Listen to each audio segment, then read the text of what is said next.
Hi, this is the summary of the book, 168 Hours, by Laura Vanderkam, Part 2. Continuing from the foundation laid in Part 1, Laura Vanderkam delves further into the practical strategies individuals can use to maximize their 168 hours each week. One of her key insights is the importance of proactive planning, particularly the practice of front-loading the week. Vanderkam argues that we often treat Monday through Friday as a slog toward the weekend, where we hope to reclaim time for ourselves. But this often leads to the weekends becoming overloaded, rushed, or wasted. Instead, she recommends reimagining the early part of the week as prime time for pursuing meaningful goals.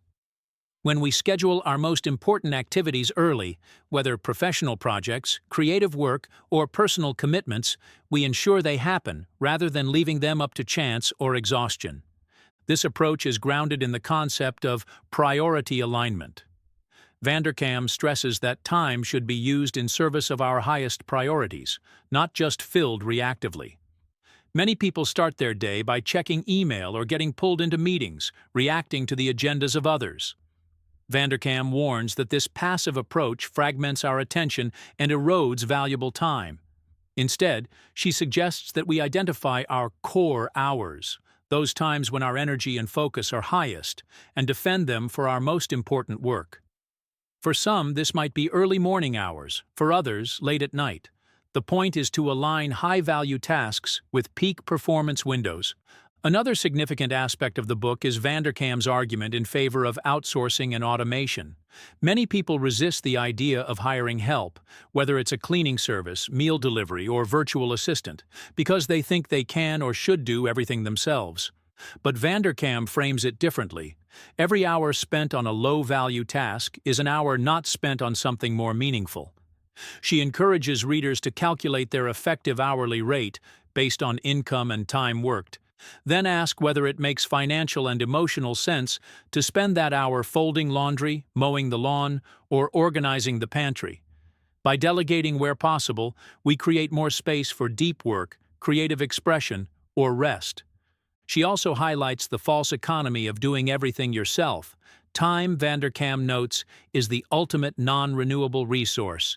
You can always earn more money, but you can't make more time. So when we save a few dollars by taking on every household chore or low-level task ourselves, we may be robbing ourselves of something far more precious. This mindset shift is particularly useful for women who, as Vanderkam points out, often bear the brunt of invisible labor at home.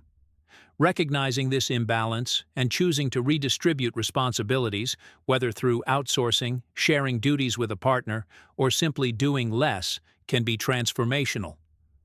Vanderkam is careful not to advocate for a one-size-fits-all solution.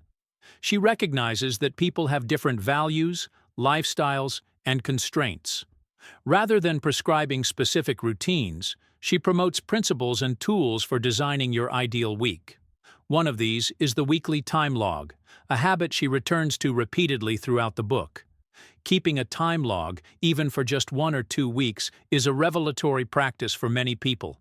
It exposes inefficiencies, highlights unused time, and uncovers patterns.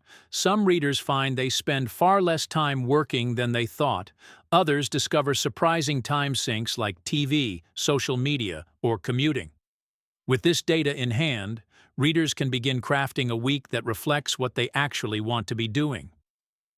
Another critical concept Vanderkam explores is the second shift, the idea that after finishing their professional work, many people, especially women, immediately begin a second unpaid shift at home, full of cooking, cleaning, childcare, and errands. While acknowledging the realities of modern family life, Vanderkam encourages a redistribution of this second shift. She offers examples of couples who share duties equitably and of families who have strategically simplified their routines through meal planning, fewer extracurricular activities, or even minimalist living. Her message isn't about perfection, but about intentionality, choosing the life you want and arranging your time to support it. Throughout the book, Vanderkam returns to the theme of abundance. Contrary to the scarcity mindset that dominates modern discussions of time, she believes we often have more time than we think. We just don't notice it because it's scattered in small, easily wasted units. By aggregating these pockets, 15 minutes here, 30 minutes there, we can carve out substantial space for meaningful activity. For instance, she describes how someone who reads for 30 minutes a day can finish over 20 books in a year, or how a few hours a week dedicated to a side hustle or passion project can lead to major achievements over time. One of the most empowering sections of the book is Vanderkam's exploration of how successful people use their time. Drawing from time logs of high-performing individuals, she reveals that many of them make space for exercise, family, hobbies, and personal growth, not despite their demanding careers, but alongside them. What separates these people is not supernatural discipline or secret hacks, but a clear sense of priorities and the courage to design their lives accordingly. These role models show that it is possible to work hard, raise a family, stay healthy, and still have time for a rich, fulfilling life, if we use our 168 hours with intention. Vanderkam also pushes back against the cultural glamorization of busyness. Being constantly busy is often worn as a badge of honor, but she argues that this mindset is counterproductive. Busyness often masks a lack of direction. It's possible to be busy all day without accomplishing anything meaningful. True productivity, she contends, is about focus and results, not hours logged. This is why some of the busiest people still find time to write books, volunteer, or maintain vibrant social lives. They don't let time slip away through unexamined routines or mindless activity. One of the more philosophical threads in the book is the relationship between time and identity. Vanderkam invites readers to consider who they want to be, not just what they want to do. Once you clarify your identity, whether that's an engaged parent, a prolific writer, a generous friend, or a healthy, active person, you can begin aligning your time with that vision.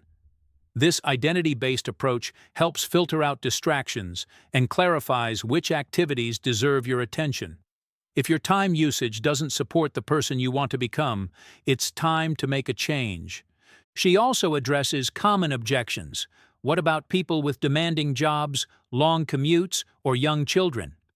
Vanderkam acknowledges these challenges, but urges people not to accept them as permanent excuses. While some seasons of life are more constrained than others, there is almost always room for small changes. Even 10 minutes a day can be enough to start exercising, meditating, journaling, or learning something new. Over time, these small investments compound.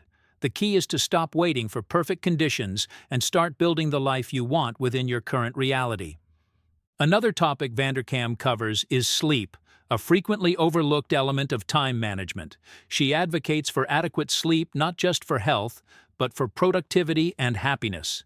Many people try to squeeze more hours out of the day by sleeping less, but Vanderkam shows that this often backfires, leading to lower energy, reduced focus, and less effective use of time.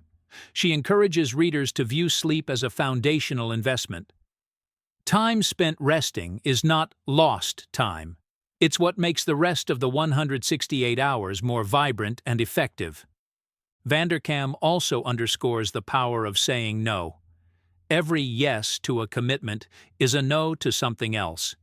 If we don't guard our time, other people will happily fill it with their priorities.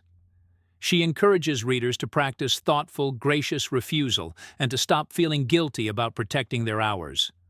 Whether it's an unnecessary meeting, a low-impact volunteer opportunity, or a social event you're attending out of obligation, saying no frees you up to say yes to what really matters. Finally, Vanderkam urges readers to recognize the fleeting nature of time. The 168 hours of this week will never return. She encourages us to be present, to savor experiences, and to take ownership of our lives. Rather than drifting through days in a fog of fatigue or routine, we can choose to be awake, aware, and intentional. Time is not a trap, it's a canvas. Thank you for listening. Please stay tuned for next upcoming part of this book.